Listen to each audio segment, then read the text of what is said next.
হে শ্রোতা, এক এমন শক্তিপীঠ আছে যেখানে দেবী মূর্তিতে নয়, রজস্রাবী নারীতত্ত্বে পূজিত হন। এক এমন তীর্থ যেখানে রক্তই পবিত্র, যেখানে মাতৃত্বই মহামন্ত্র। সেই তীর্থের নাম কামাখ্যা শক্তিপীঠ। পুরাণে বলা হয়, যেখানে দেবী সতীর যোনিমণ্ডল পতিত হয়েছিল, সেই স্থানেই আজ বিরাজ করেন মা কামাখ্যা, ইচ্ছা, কামনা ও সৃষ্টির আদি শক্তি।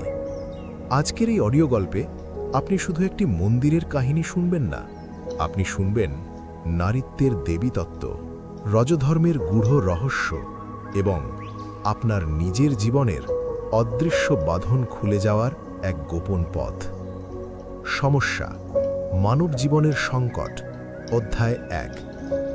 হে শ্রোতা, আপনার জীবনেও কি এমন সময় এসেছে যখন মনে হয় সব চেষ্টা করেও ফল আসছে না? সম্পর্ক ভেঙে যাচ্ছে, ব্যবসা, টাকা, স্বাস্থ্য, মানসিক শান্তি সব যেন আটকে আছে। পুরাণে বলা হয়, এটি শুধু বাহ্যিক সমস্যা নয়, এটি শক্তির প্রবাহ বন্ধ হয়ে যাওয়ার লক্ষণ।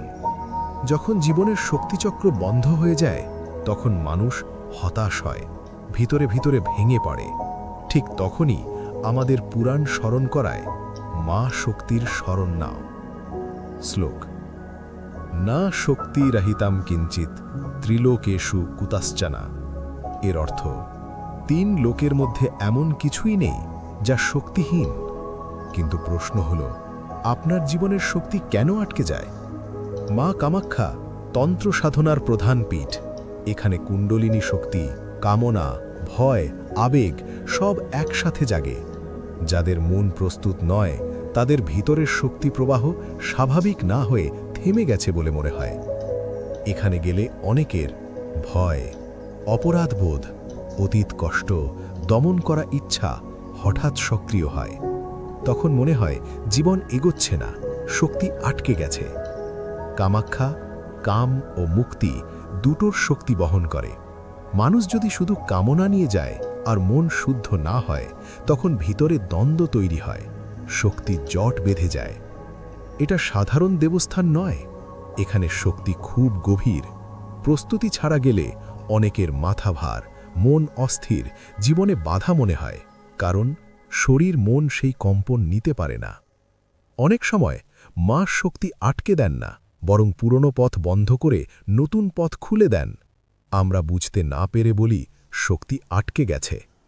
মন পরিষ্কার রাখা, অহং কমানো, ভয় ছেড়ে যাওয়া, ধ্যান বা জপ করা, লোভ নিয়ে নয়, ভক্তি নিয়ে যাওয়া।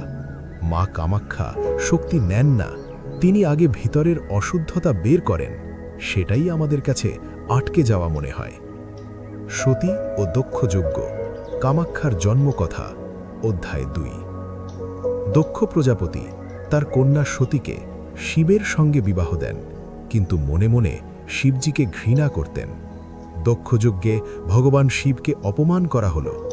সতীদেবী সহ্য করতে পারলেন না, তিনি যোগাগ্নিতে নিজ দেহ ত্যাগ করলেন। শিবজি এলেন, সতীর নিথর দেহ কাঁধে তুলে তাণ্ডব শুরু করলেন। ত্রিলোক কেঁপে উঠল। তখন ভগবান বিষ্ণু তার সুদর্শন চক্র দিয়ে সতীর দেহ খণ্ড খণ্ড করলেন, আর যেখানে যেখানে সেই অঙ্গ পতিত হল, সেখানে সেখানে গড়ে উঠল মহাপীঠ, শক্তিপীঠ। আসাম রাজ্যের গুয়াহাটিতে নীলাচল পাহাড়ে ব্রহ্মপুত্র নদীর তীরে অবস্থিত। আর যেখানে পতিত হল যোনিমণ্ডল, সেই স্থানই কামাখ্যা। শ্লোক: যত্র যোনি পতিতা দেবিয়া সা কামাখ্যা প্রকীর্তিতা। অর্থ, যেখানে দেবীর যোনি পতিত হয়েছে, সেই স্থান কামাখ্যা নামে প্রসিদ্ধ। রজস্রাব ও অম্বুবাচী রহস্য, অধ্যায় 3। বছরে একবার কামাখ্যা দেবী ঋতুমতী হন। এই সময় মন্দির দরজা বন্ধ থাকে।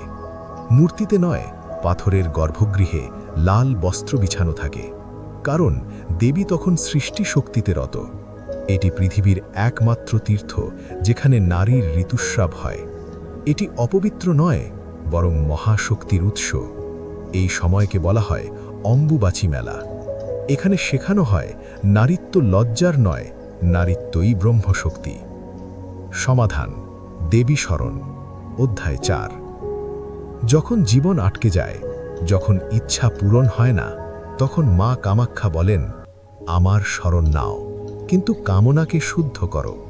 শ্লোক: কামাখ্যা কামদা দেবী কামনা শুদ্ধিকারিণী। অর্থ: কামাখ্যা দেবী কামনা পূরণ করেন এবং কামনাকে শুদ্ধ করেন।